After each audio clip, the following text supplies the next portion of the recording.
சர்க்கரை நோயை ஒழிக்கும் அற்புத செடி சிறு குறிஞ்சான் இலை பத்தி தெரியுமா?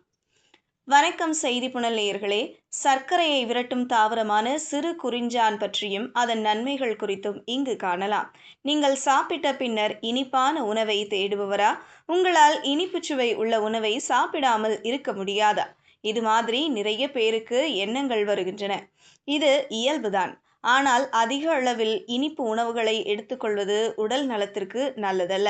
அதிலும் சர்க்கரை நோய் பாதிப்பு உள்ளவர்கள் இனிப்பு உணவுகளை எடுத்துக்கொள்வது உடல் நலத்திற்கு ஆரோக்கியமான விஷயம் கிடையாது. இதை கட்டுப்படுத்த சர்க்கரை கொல்லி என அழைக்கப்படுகின்ற சிறு குறிஞ்சான் தாவரம் உதவுகிறது. இனிப்பு சாப்பிட வேண்டும் என தூண்டப்படும் உணர்வுகளை கட்டுப்படுத்த இந்த செடியின் இலைகள் உதவுவதாக கூறப்படுகிறது. இது குறித்து விரிவாக இந்த பதிவில் காணலாம். சிறு குறிஞ்சான் இலைகள் பல ஆண்டுகளாக ஆயுர்வேத மருத்துவத்தில் உபயோகப்படுத்தப்பட்டு வருகின்றது.